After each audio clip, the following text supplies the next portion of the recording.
Israel is really fighting a war on two fronts. The first is a military campaign being waged in the occupied territories against the Palestinian people. And the second is a PR campaign being waged here in the U.S. through the American media to ensure continued support for Israel's occupation.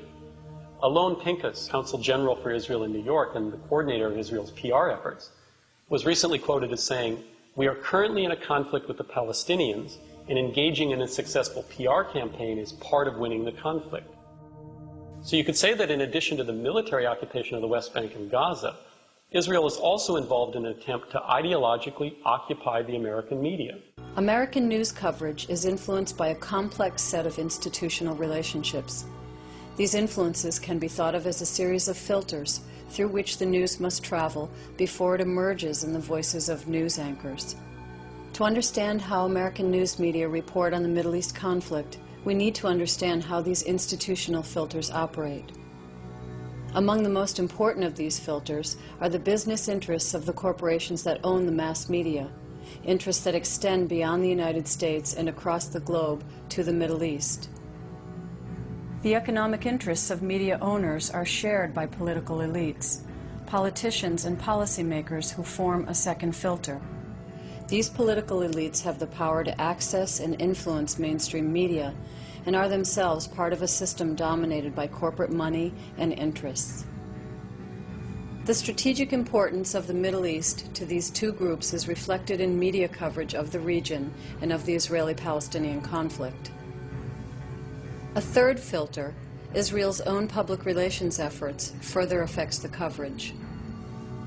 The government of Israel employs some of the largest American public relations firms as image consultants to coordinate its political and media campaigns.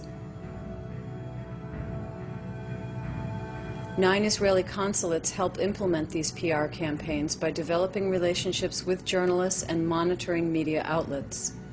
Scores of private American organizations, both Christian and Jewish, reiterate the official line and organize grassroots opposition to any coverage deemed unfavorable to Israel.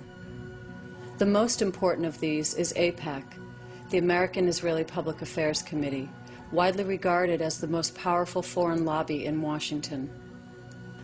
This institutional framework of American business and political interests in combination with Israeli public relations shapes media coverage of the Middle East.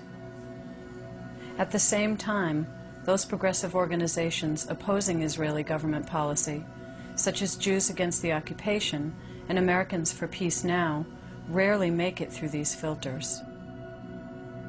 Finally, if any news stories critical of Israeli policy do surface, there are a host of media watchdog groups that monitor and pressure journalists and media outlets, the most important of which is CAMERA. You have, for example, an Israeli soldier who's on Palestinian territory shooting Palestinians. If he gets injured or killed, immediately you get the fullness of his humanity. You go to his funeral, you see his grieving mother or wife or child. You learn a lot, his name, his hopes, his dreams, where he came from, and so on. And yet you have, hundreds and thousands of Palestinians killed. And you never get to know their name. You never get to see a funeral. You're not exposed to the grief of the family. You don't know that these children, probably many of them were shot in their own homes, in their own backyards, or on the way to school. It doesn't matter. They become part of the abstraction. 400 Palestinians killed, that's it. It's a number.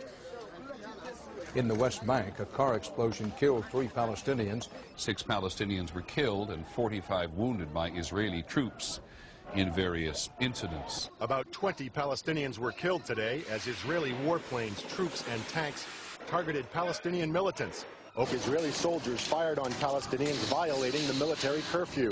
At least 4 were killed. There are other ways of reporting on Palestinian victims. In fact, when you look at the British press, the ways in which the Palestinian victims are dismissed and downplayed in the American media, the ways in which their deaths are justified in American coverage, becomes even more glaring. A really clear example of this is the BBC story on 6 Palestinian kids killed by an Israeli booby trap and one the next day by Israeli soldiers. 5 small bodies on their way to the grave, carried shoulder high, a martyr's funeral in Gaza for the dead schoolboys. Sources in the Israeli government and security services have admitted they were probably the victims of an Israeli booby trap. Victims who died side by side, 2 sets of brothers and a cousin, all members of one devastated Palestinian family, the Al-Astals. Naim lost his oldest son and his youngest, who was only 6. Both good boys, he told me, who never gave any trouble. This Israeli minister wants a full inquiry, but claims it wasn't a civilian area. Civilians are not there. That's exactly what was stated. I stood there yesterday. This is an area where children pass to go to school. This is an area where people cultivate. I have stood there and I have seen it. Now, is it appropriate that a roadside bomb should be planted in this place? That's exactly what will be investigated. That's exactly what will be investigated. Even as he spoke, Palestinians say another child was killed in Gaza. They claim Israeli forces fired on these stone throwers, killing a 15-year-old called Wael. The army denies it. If you look at the American coverage from the same day, you'd struggle to think of it as even the same event. The report practically blames the victims for their own deaths. In Gaza, a Palestinian teenager was killed in a clash with Israeli troops following the funerals of 5 boys. They died Thursday when one of them kicked an unexploded tank shell.